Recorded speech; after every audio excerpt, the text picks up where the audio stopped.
팔척귀에 빙의한 풍산이 혼란을 틈타 신당을 빠져나가자 강철이는 기지를 발휘해 열의를 구해냈다.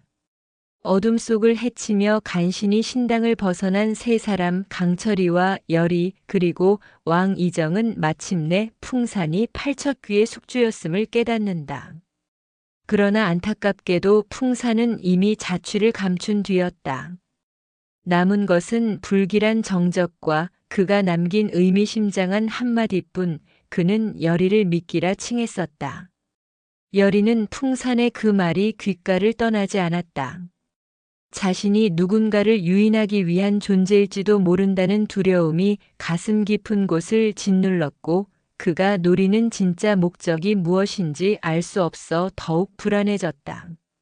한편 이정은 풍산의 신당을 찾아가 그 안에 배어있는 사악한 기운과 마주했다. 그는 피를 얼게 만드는 팔척귀의 존재 앞에서 분노를 억누르지 못한 채 수천 년을 산 신의 야욕에 휘말린 인간 군상들을 저주하며 절규했다. 강철이 역시 마음이 혼란스러웠다. 팔척귀에 빙의된 풍산의 말과 행동을 떠올리며 팔척귀가 단순한 악령이 아닌 자신과 얽힌 과거를 지닌 존재일지도 모른다는 강한 의심이 들었다. 그는 더 이상 이것이 남의 싸움이 아니라는 걸 깨달았다. 그런 와중에 강철이는 승천을 위해 악행을 서슴지 않는 동생 비비조 한결분을 돕기 시작한다. 양반의 탈을 쓴 타락한 자들을 잡아먹고 기력을 쌓는 비비를 도우며 신이 아닌 괴물이 되어가는 자신을 열의가 보게 된 것이다. 열의는 참담한 심정으로 강철이를 다그쳤다. 그러나 강철이는 열의가 윤갑육성제 분을 걱정한다고 오해하고 말았다. 윤갑의 육신을 빌린 자신의 존재가 질투를 자극한 것이다. 밤이면 밤마다 열의의 마음속에 윤갑이 있을까봐 괴로워하던 강철이는 점점 이성을 잃기 시작했고 그 틈을 타비비는 열의에 대한 증오를 더욱 키워갔다. 그는 열의가 강철이의 마음을 뒤흔드는 존재라는 사실에 분노했고 마침내 알게 된 진실 강철이가 팔척귀를 없애려면 몸속 야광주를 모두 소진해야 한다는 사실은 비비에게 충격 그 자체였다. 그것은 곧 강철이의 죽음을 뜻했기 때문이다. 한편 풍산의 정체가 드러나자 김봉인 손병호 부는 조용히 그러나 치밀하게 움직이기 시작했다. 그는 사태를 수습하기 위해 이정에게 접근했고 풍산의 뒤에 대비한 수연분가 있다는 식의 말을 흘렸다. 하지만 이정은 그의 말에 쉽게 넘어가지 않았다. 오히려 김봉인의 태도에서 이 사태가 단순한 배신이나 반란이 아닌 궁궐 깊숙이 뿌리 박힌 음모의 일환이라는 것을 직감했다. 이정의 추궁에 맞서던 대비는 결국 꺼내선 안 될 과거의 진실과 마주하고 말았다. 자신이 한때 어미의 이름으로 저지른 죄, 바로 팔척귀에게 사랑하는 아들 영인대군 김선빈 분을 제물로 바쳤던 그날의 기억이 천둥처럼 되살아난 것이다. 아들을 살리기 위해 혹은 지키기 위해 내린 선택이었지만 결국 그것이 가장 끔찍한 형태의 배신이자 어리석은 모정이었음을 깨달은 대비는 궁궐 한복판에서 절망과 회한에 몸부림쳤다. 억겁의 후회가 그녀의 숨결마다 스며들었다. 한편 김봉인 역시 풍산의 정체가 드러남에 따라 곧장 위험한 조치를 취했다. 그는 모든 정황을 덮기 위해 풍산을 제거하려 했으나 이미 팔척귀에 깊이 빙의된 풍산의 냉혹하고 섬뜩한 기세에 짓눌려 그 손을 거둘 수밖에 없었다. 풍산은 더 이상 예전의 풍산이 아니었다. 눈빛 하나 손짓 하나마다 인간의 탈을 쓴 신의 분노가 느껴졌고 그는 서슬퍼런 기운 속에서 비수 같은 말을 내뱉었다. 그 사이 강철이와 열의, 이정은 팔척귀의 진실에 점차 가까워지고 있었다. 이정은 깊은 고민 끝에 충격적인 사실 하나를 끄집어냈다. 팔척귀는 바로 100년 전 왕이었던 연종의 원혼과 깊이 얽혀 있었다. 전쟁이 한창이던 용담골에서 숨을 거두며 연종을 향한 끓는 분노를 품은 자, 그가 팔척귀의 정체였던 것이다.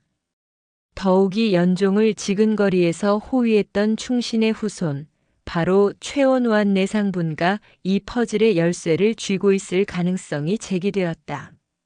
이정은 결국 열흘 뒤 스스로 용담골로 향하겠노라 선언하며 이제 이 싸움은 궁궐을 넘어 민초의 땅으로 확장될 조짐을 보였다. 죄책감에 사로잡힌 여리는 그날 밤 말없이 강철이 곁으로 다가섰다. 고요한 달빛 아래에서 그가 자신을 지켜온 모든 순간들을 떠올렸다.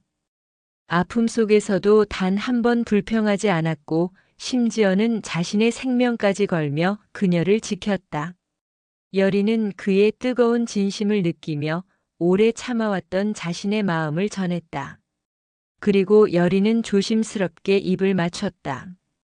긴 여운과 설렘 그리고 다가올 운명의 파고를 예고하는 폭풍 전야 같은 순간이었다. 팔척귀와의 운명적인 대결을 앞두고 여리는 점점 더 깊은 절망과 공포에 사로잡혀갔다. 지금의 방식으로는 팔척귀를 온전히 천도시킬 수 없다는 사실에 다다른 그녀는 마지막 희망을 찾아가서 섭스님 이원종분을 찾았다. 그리고 마침내 여리는 한 가지 결심을 내린다.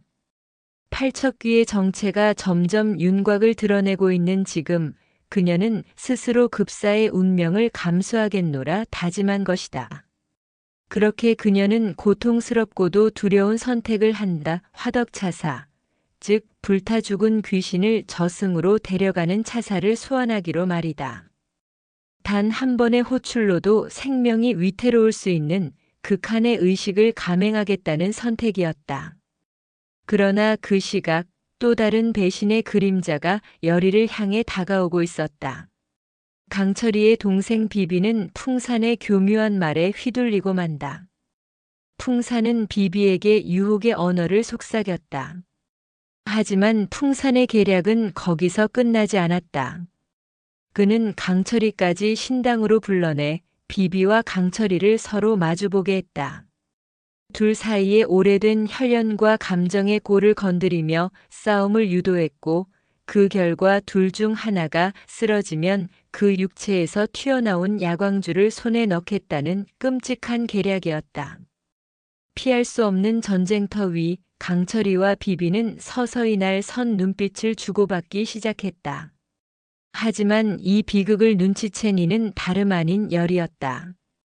그녀는 절박한 심정으로 싸움을 막기 위해 몸을 날렸다. 그러나 불행은 피할 수 없었다. 그 순간 화기의 기운이 서린 검이 비비의 몸을 꿰뚫은 것이다. 모든 것이 멈춘 듯한 침묵의 끝, 허망한 얼굴로 피를 흘리던 비비는 강철이의 눈앞에서 무너져 내렸다. 그리고 그때 신당의 어둠을 가르며 팔척귀가 모습을 드러냈다. 그는 고통 속에 쓰러진 비비의 몸을 바라보더니 단숨에 그의 배를 찢고 야광줄을 꺼내 삼켜버렸다. 그 순간 모든 공기가 멎은 듯했고 신당 안은 충격과 공포로 얼어붙었다. 그토록 소중했던 야광주가 강철이와 비비의 마지막 희망이었던 그 빛이 악의 화신 팔척귀의 심장 속으로 빨려 들어간 것이다. 죽어가는 순간에도 비비는 형을 원망하지 않았다. 비비는 강철이의 품에서 서서히 빛처럼 사라졌다. 그 존재조차 흔적 없이 흩어져 버린 순간 강철이는 괴성을 토하며 울부짖었다. 형제를 잃은 통곡은 신당을 넘어 하늘을 찢을 듯한 슬픔으로 퍼져나갔다. 그리고 이제 야광주마저 잃은 이무기 강철이.